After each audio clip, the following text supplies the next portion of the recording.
Bonjour à tous, c'est Gabin et Lily. On espère que vous allez bien. Qu'est-ce qu'on fait aujourd'hui? Aujourd'hui Gabin, c'est un jour très exceptionnel car on va fêter nos 600 000 abonnés. Tout à fait. Dans un endroit très spécial. Et oui, nous sommes avec des super personnes pour fêter les 600 000 abonnés. Nous sommes avec Jean-François Clairvoy qui est juste monté 3 fois dans l'espace, c'est juste ça. Nous sommes avec Bertrand Picard qui a fait le tour du monde avec un ballon, une montgolfière, enfin voilà, vous avez compris. Et que vous avez déjà vu dans une vidéo. Tout à fait, et qui va passer aussi aujourd'hui dans sa deuxième vidéo. Et il a aussi fait le tour du monde avec l'avion solaire qui était le Solar Impulse, tout à fait. Et nous sommes aussi avec Gérald Fletzer qui est aussi avec nous aujourd'hui, qui va monter aussi peut-être avec nous, je ne sais pas, dans le panier là. Parce que vous allez monter dans quoi? Dans une montgolfière. Voilà, pour fêter nos 600 000 abonnés, on va monter dans une montgolfière. Alors ça va pas être une de toutes ces montgolfières là, ça va pas n'importe laquelle, c'est celle de Bertrand Picard.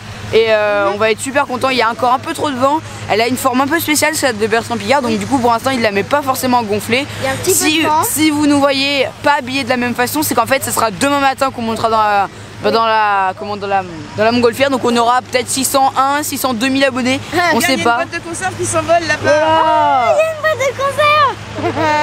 Ah, il y en a déjà plein qui volent. Il y en a plein, Il y en regarde. a plein qui se gonflent. Là c'est des dizaines et des dizaines et bientôt des centaines, parce que regarde maman, là il y en a plein qui décollent. Et sachant, il y a toujours la noire. Là il y en a une toute noire, on est arrivé, elle était gonflée. Et du coup elle a pas décollé. Regarde, il y a une multicolore qui décolle. C'est magnifique, hein. C'est super beau. C'est un truc de fou. Donc on est où aujourd'hui? Là nous sommes à Air Balloon. Voilà. On est au Air Balloon, le mondial du Grand Test du Balloon quoi. Voilà. Donc on est vers Metz. Voilà, vers Metz, Oui, ouais vers voilà. Metz. Et nous sommes à Chavoilet, c'est quoi le village? Bon, on est quelque part quoi. Et on est vers un aéroport et du coup on va monter dans la montgolfière pour fêter nos 600 000 abonnés. Avant on va peut-être aller rejoindre Bertrand Picard, Gérald et Jean-François. Et Jean-François tout à fait. Pour Et qu'ils donc, nous racontent un petit peu leurs expériences, qu'ils nous disent qui ils sont. tout à fait. Et donc après on montera dans la montgolfière.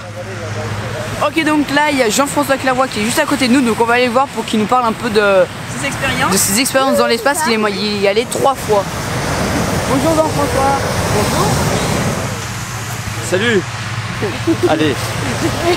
Alors on vient vers toi pour que tu nous expliques tes 3 expériences dans l'espace du coup. Ah oui, parce que tu vois là, je suis en montgolfière, mais en fait ça c'est mon blouson d'astronaute de la NASA. Ah oui. Après le premier vol, la NASA nous brode ici sur un écusson qui veut dire Mach 25, ça veut dire qu'on a volé à 25 fois la vitesse du son. Ah oui d'accord. Ah ouais. Et ça va combien du coup? Alors 25 fois la vitesse du son, c'est 28 000 km/h. C'est 20 fois plus rapide que la balle d'un fusil de chasse. Tu habites près de Metz ou tu habites à combien de kilomètres d'ici? Pas du tout, très loin. Combien de kilomètres? Je sais pas, je dirais 500.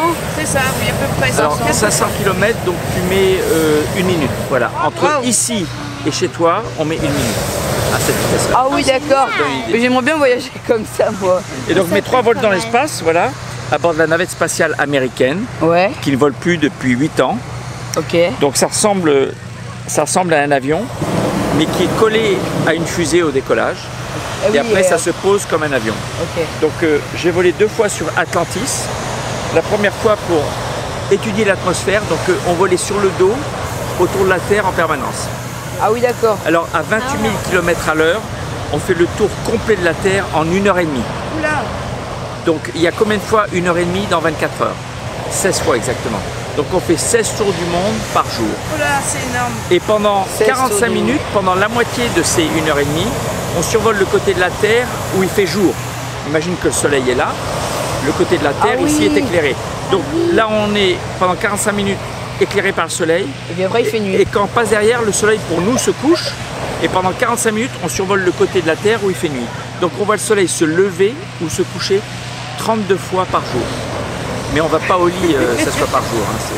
Hein, donc ça c'était pour étudier l'atmosphère. Et ce qui est rigolo, c'est qu'on volait sur le dos tout le temps. Ok. Alors, et Gérard nous rejoint, mais il va écouter la fin de mon histoire, puis après il va raconter la scène parce que lui c'est 20 000 heures de vol. Hein. Ah ouais. Il y a 2 ans et demi de sa vie, il l'a pas passé sur Terre. 2 ans et demi. Ouais, dont 10 000 en couchette. Et il n'y a qu'un astronaute qui a fait ça. C'est un russe qui s'appelle Gennady Padalka. il a volé 5 fois 6 mois dans l'espace. 2 ans et demi. C'est-à-dire c'est le seul humain qui a passé autant de temps dans l'espace qu'il faudra aux premiers humains qui iront vers Mars. Parce que le temps d'aller vers Mars, d'attendre le retour et de revenir, ce sera 2 ans et demi minimum. Ah oui, d'accord. Donc aujourd'hui, on n'en est pas là, mais on y arrivera un jour. Donc je termine. Premier vol pour étudier l'atmosphère. Deuxième vol, avec la navette Atlantis américaine, on s'est accosté à la station russe Mir, qui veut dire monde et paix. Ouais. Et on a transvasé 4 tonnes de matériel. Des vêtements, de la nourriture, des pièces de rechange, des outils, un membre d'équipage, y compris un appareil qui transforme l'urine en oxygène. Ah oui, d'accord. Et le troisième vol à bord de Discovery, c'était pour réparer le télescope spatial Hubble, un grand télescope qui a révolutionné la connaissance qu'on a de l'univers, y compris l'âge de l'univers. On sait maintenant grâce à Hubble que c'est 13,8 milliards d'années. Notre univers, il y en a peut-être d'autres, mais on ne connaît que le nôtre. Oui. Voilà, c'est 3 vols en navette. Et puis là, j'ai l'écusson de l'Agence spatiale européenne, qui est aussi votre agence spatiale, qui rassemble les efforts de 22 pays. Et là, c'est l'écusson de ma promo d'astronaute NASA. Je fais partie du 14e groupe, arrivé en 1992. Et devinez ce qui s'est passé le 14 en 1492. Qu'est-ce qui s'est passé? Le 14. Christophe Colomb. Ah oui, a découvert l'Amérique, c'est pour ça qu'on a mis une petite caravelle. Ok. Voilà. En fait, il a découvert les Indes. Oui, et c'était exactement 500 ans. Le Japon ou la Chine. Donc c'est exactement 500 ans avec nous, puisque notre promo c'était en 1992. Bon, un petit clin d'œil, voilà, à l'explorateur Christophe Colomb. Mais Gérard, raconte-nous maintenant un peu. Alors Gérard, c'est, on peut l'appeler acrobate. Oui. Acrobate? Je suis acrobate. C'est l'acrobate dans tous les sens du terme. Il a volé sur tout ce qui vole. Il a même volé sur des avions plus petits qu'un être humain. Un avion, quand tu es dedans, l'homme est plus grand que l'avion lui-même. Ah oui, d'accord. Avec deux moteurs qui sont des moteurs de tondeuse à gazon. Et il est passé dans des trous de rochers, de trucs. Mais il a volé sur tout. Il a même traversé la Manche sous un ballon à pédales. Oui. Il a commencé à traverser l'Atlantique. En pédalant? Oui, mais on s'est craché au bout de 2500 km. avec Nicolas Hulot, ça crée des liens. Oui. Il vit comme personne, il vit sur une péniche où tout est renouvelable. Il a même le toit de sa péniche, c'est un toit végétal. Ouais. Il a une éolienne, il reprend l'énergie des vagues de la Seine. Donc si vous voulez savoir... Puis je fais pédaler des hamsters. Ah oui, oui, connu, oui. Il a même, sur son bateau, il a un canon, il a un fusil à patate. C'est un fusil, tu mets une pomme de terre dedans et ça part à plusieurs centaines de mètres. Avec de la laque de cheveux. Ah oui, d'accord. Ça, c'est l'invention de Thierry Lhermitte. Non, mais c'est surtout un grand instructeur d'Air France. Patateur. Il a parcouru le monde entier en avion en ligne. T'aimerais bien être pilote? Non.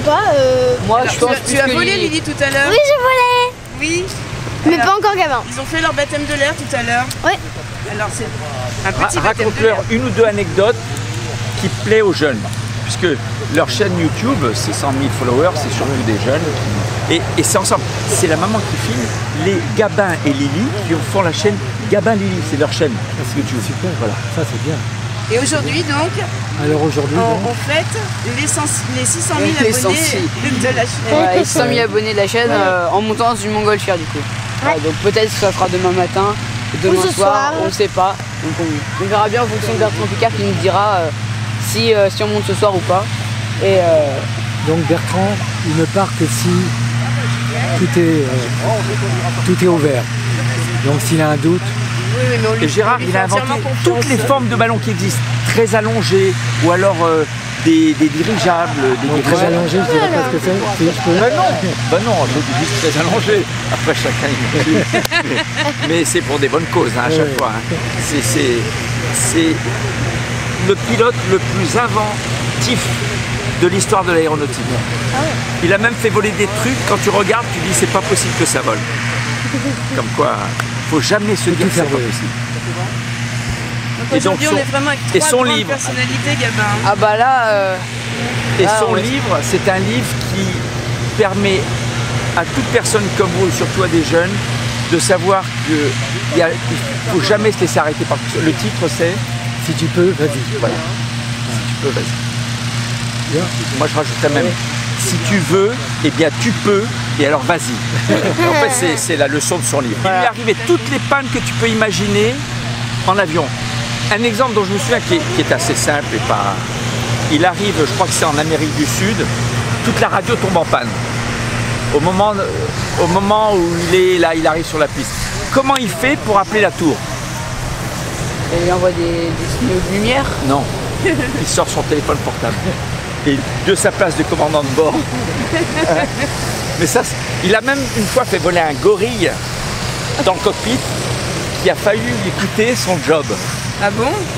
En fait, il s'est déguisé en gorille, mais il montrait dans la cabine que les images de sa main, grosse main poilue, de son visage de gorille. Et les gens à l'arrière pensaient vraiment qu'il y avait un vrai gorille dans le cockpit. Ah oui, d'accord. Et le copilote, il me tendait une banane. En plus. Non mais il faut qu'un pilote comme Gérard pour inventer des trucs comme ça. C'est pour ça que la première fois que je suis monté en ballon avec lui, j'ai quand même fait attention. J'ai quand même regardé un peu, j'ai pris Mais tu sais, quand je pilote des petits avions, encore aujourd'hui, là, je fais les mêmes checklists que sur Airbus. Oui. Et pareil, parce que tu as plus de chances de te casser la gueule sur un petit que sur un gros. Un Oui, gros, bah oui. tu as un environnement qui est favorable, tu as des tas de gens qui ont fait vérifier l'avion, il y a des procédures très strictes. D'ailleurs, je donne des cours aux chirurgiens maintenant sur les gestions du stress. Ah, joli. Oh, excusez-moi, je pas juste au-dessus. Voilà. C'est pas, Et Bertrand nous rejoint. c'est pas les conditions que j'aime pour prendre des enfants en vol. C'est... Il y a le front qui arrive, la pluie, il y a le vent, il y a les rafales, on va abîmer le ballon au gonflage. Et après on pourra plus voler alors. Non mais là on en profite pour raconter tout et après c'est trop tard. Non, mais Donc, il faut que tu te reposes. Donc je suggère qu'on aille tous dîner ensemble Ouais. et qu'on espère pour demain. Ça va s'améliorer et lundi il doit faire beau. C'est vous qui l'avez rendu. Donc, Cool. donc si jamais on vous garde, Bertrand, on a eu la chance de discuter un petit peu avec Jean-François et avec Gérard. Est-ce que vous pouvez nous rappeler un petit peu votre parcours, vos expériences, notamment vos tours du monde? bon, mon parcours il a commencé il y a 50 ans quand j'ai été invité au décollage d'Apollo 11, que j'ai rencontré presque tous les astronautes américains de l'époque et que je me suis dit que j'avais envie de devenir explorateur. Et j'ai attrapé le virus à ce moment-là. C'est pour ça que j'aime bien avoir des enfants et essayer de leur donner le virus de l'exploration aussi. Et puis ensuite, de fil en aiguille, j'ai commencé le Delta, l'ULM, le ballon. Puis, qu'est-ce qui est le vol ultime en ballon? C'est le tour du monde. Donc je me suis lancé là-dedans et j'ai réussi. Premier tour du monde en ballon sans escale. Mais pour ça, il faut du propane pour voler, pour chauffer l'enveloppe. Donc c'est pas encore complètement propre. Et après le tour du monde en ballon, je me suis dit, il y a peut-être une manière de voler complètement propre, c'est de voler avec l'énergie solaire. Et c'est là que j'ai lancé le projet Solar Impulse, un avion avec des panneaux solaires et des batteries qui peut voler jour et nuit, sans carburant. C'est avec ça que j'ai fait le tour du monde en 2016, 3 ans maintenant. Oui, déjà. Ouais. Alors, J'ai 3 ans. récemment, il y a quelques mois, Michel, votre épouse, a sorti un très beau livre qui retrace ce tour du monde et qui est plus adapté aux enfants, aux plus jeunes. Voilà. Qu'on avait présenté. Ben oui, Gabin et Lily avaient présenté l'avion qui vole avec le soleil. Voilà. Donc si vous voulez acheter le livre, vous pouvez le retrouver dans la description. On vous mettra un lien qui vous redirigera vers une page où vous pouvez l'acheter. Et voilà.